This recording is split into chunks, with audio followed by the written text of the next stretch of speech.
là không cần tít còi, em đi hơi sát vào làn bên kia. Đó, em đi hơi sát vào làn bên đấy, rồi em đi chậm hay đi nhanh người ta sẽ tự vượt sang này. Em đi ở sát đây này, người ta không biết là em rẽ sang đây hay là sang kia, nên người ta phải bấm còi, hiểu không?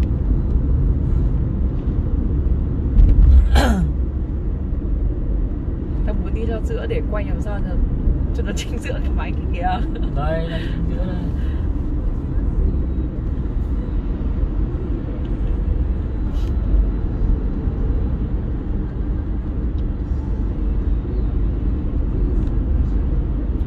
Phát triển kinh thật. Công nhận em thấy phát triển Chóng mặt luôn. Vài năm trước ở đây toàn nhà lụp sụp.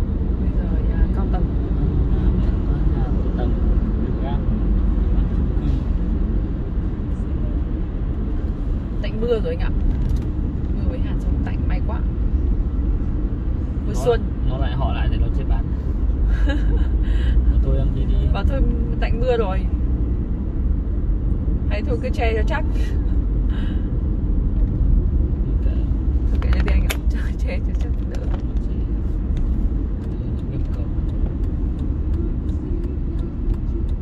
Mình đi trước nó hay sao? Mình cứ đi trước đi, sẽ không?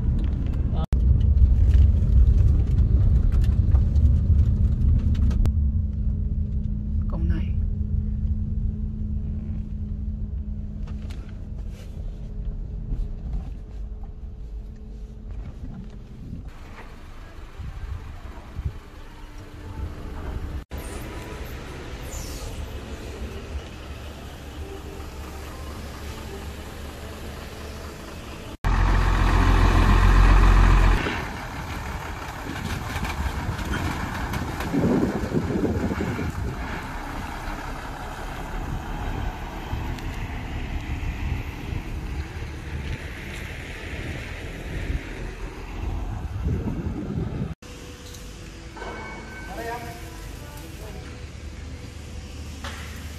Ui ơi, sao mà nhà máy nằm lớn thế nhỉ? Quá VIP luôn. Quá VIP luôn ạ. Làm hoành tráng thế. Em bảo làm hoành tráng thế nhỉ? Đầu tư quá VIP.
Để cho anh giải bạc không vào.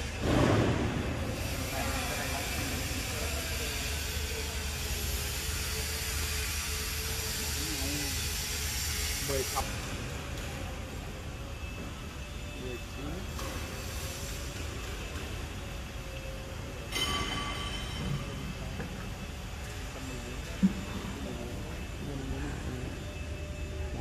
Nhân với lại 96. 11.000 mét vuông. 11.000 mét vuông. Trời ơi. 11.000 mét vuông. Gấp 11 lần của mình. Anh ấy bảo là xưởng một lần của mình. Đất của anh là anh mua 30.000 mét. Anh định làm là 25.000 mét. Trước tiên là đường xung quanh như này, nó bắt đường xung quanh nó phải có một đây làm gì rồi, đường xung quanh làm làn toàn làn rộng nhiều, đường xung quanh nhiều. Trời ơi, nhà xưởng rộng thế nhỉ.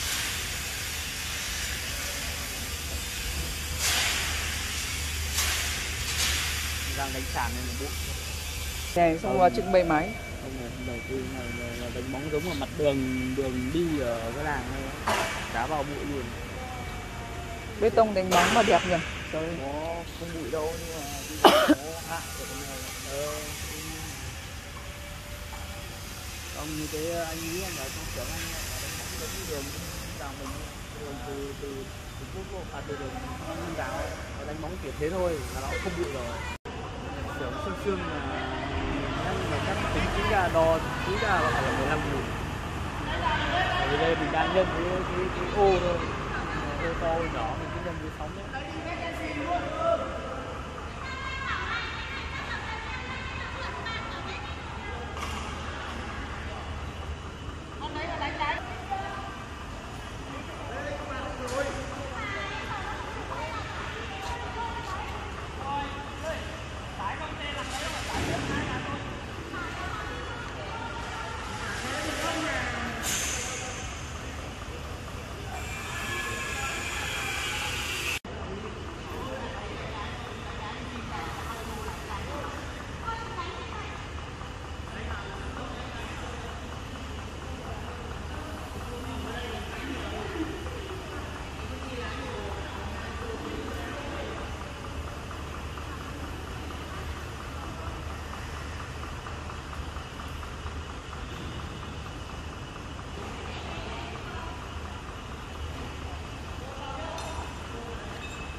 Nó chạy được máy này. Máy khoan là thế. Khoan tốt thì khoan bàn tốt. Cái này nó chỉ tọa độ đấy là nhà này chứ còn Và nó chỉnh tọa độ nó chơi còn khoan bàn này nó cuôn nó chỉnh như gần mình cái này là khóa, mà khóa là khóa chích, đây là mở, đây là khóa lại không quay được nữa thôi. Không đẩy không không mà mở ra. Anh muốn chỉnh, ví dụ anh muốn chỉnh tâm để mình quay máy. Cái thằng gạt lên xuống này kéo cái đầu để lên cao thấp của bốn quan kéo rồi ạ. Khi đấu đầu trước ra nó quấn vào. Con em hỏi cái gạt cao thấp này mà mình khóa cái này mình không lên nó là tách biệt, đây nó tách biệt, nó chỉ cái này nó chỉ khóa 20 này đó vào xoay trung thôi, còn lên xuống của là nó tách biệt, không cần phải mở ra cũng lên được. Đây trước khi thằng này nó lên trước khi nó lên nó phải quay để nó mở đó, khi nào nó mở bên kia ra thì nó lên, nhưng mà khi mình bắt này nó sẽ tự động khóa lại, quay ngược khóa lại đây.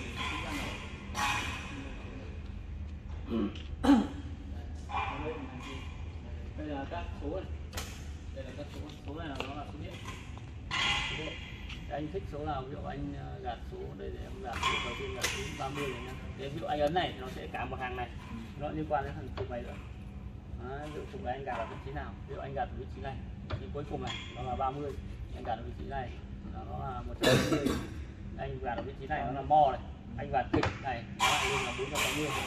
Đây nó có một vị trí mo này, vị trí mo là vị trí thứ 3 này, 1 2 3, 3 là mo này, thứ tư nó có này. Ví dụ đây em gạt 400 Tiếp là đây là trái phải.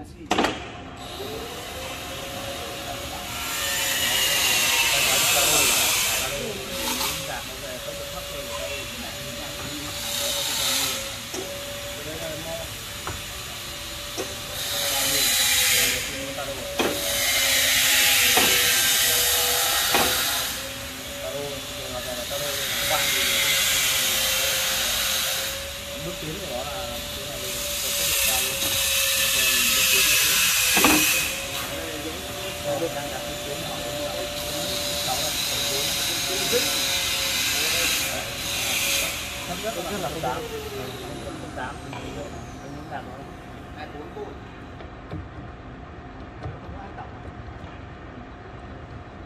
Quá dưới. Đây là máy tắt.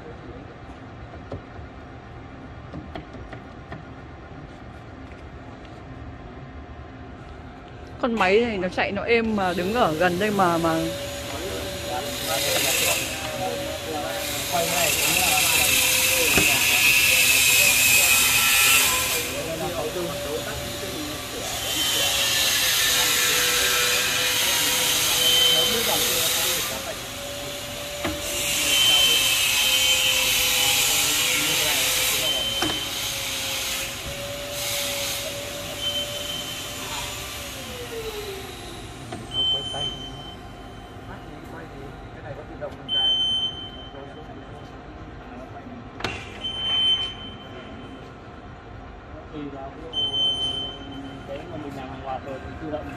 Cái nào mà mình cảm thấy nó là cái thép nó không đảm bảo đấy, dây vào gặp khí lại khi dây vào.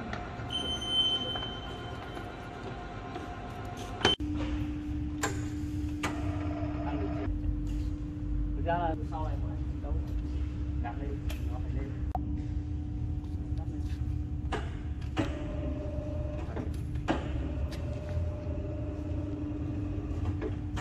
Đấy là khi đó mình quay tay vào quay lưng xích đóng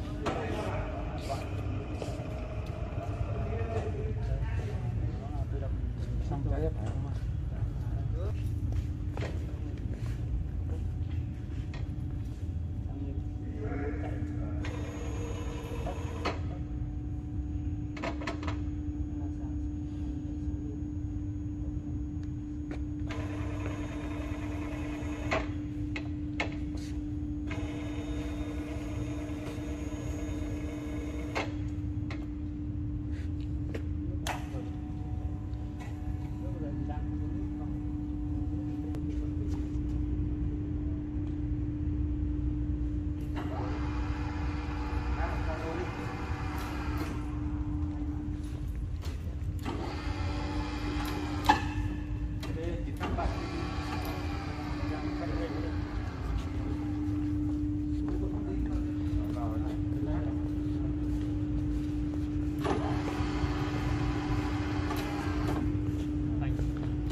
Taro người ta sẽ không taro trên này. Taro hay dùng máy khoan đấy nhỉ? Mình thì không máy khoan là có taro luôn. Chi tiết làm chính xác lấy loàn nào trên máy khoan còn nó nhỏ một khuôn.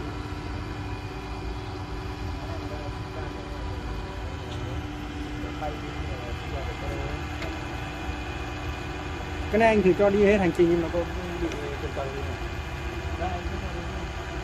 Thằng này thì nhá, cái thứ này là cũng nó chế ra rồi, nó không đáng là thứ là nhìn ra thứ. Vâng, em biết là có cứ để cho nó chạy hết hành trình đi xem nó có bị không. Tại bây giờ nó đang đá vào thứ, không đá tới thứ. Thế anh phải gạt vào thứ đi không sao muốn thử. Tại vì trước ấy cái này nó phát vào trong, thì nó lắp trên cái thức quang, đẩy ra để cho bên núi thức quang, đó là thằng thứ đó đang tới. Không mấy cách còn sao không anh?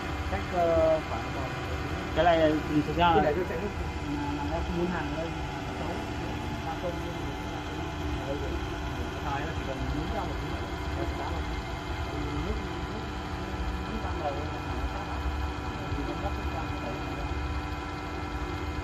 Cái này mới chụp lại này. Không phải là bay hết thứ mà Liên quan đến thứ này. giờ nếu nó chạy vượt cứ nó trồi bi ra của em thì không lấy được, xử lý được.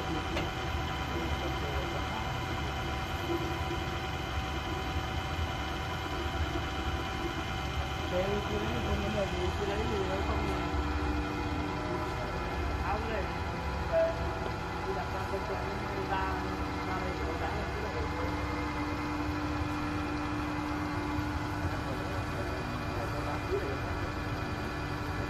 quá xong cái gì ở trong kia đợi cứng không sao nó xảy ra có mạch có tải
hơi nhích là khách anh hơi còn ít.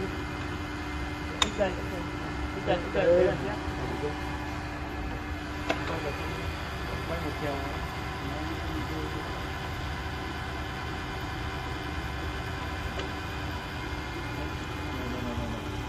Cái này bạn này nó biểu thị gì đây? Tốc độ của chục x nữa, chạy qua trái qua phải. Onside, offside.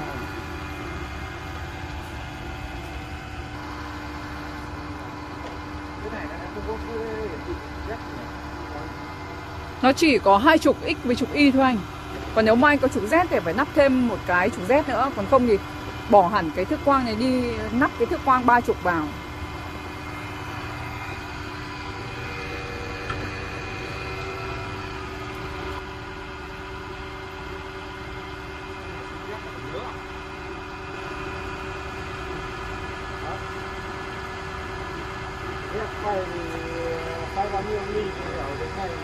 Đúng rồi.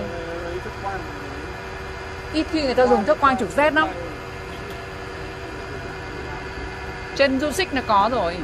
Anh ấy nói đúng đấy, trên du xích có thì ít khi dùng.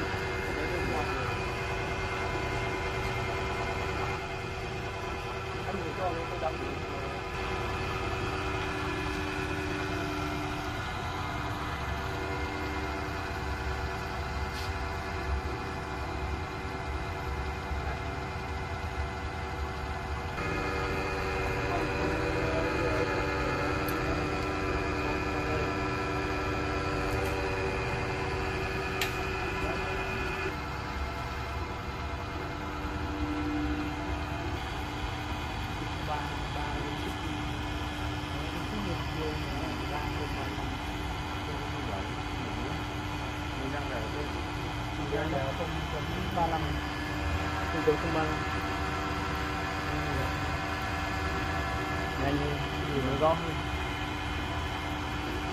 mấy gì một khoan phải xuống cầm cái canh chết Thế mấy mũi khoan này. Thế đó là trung bình. Là mo.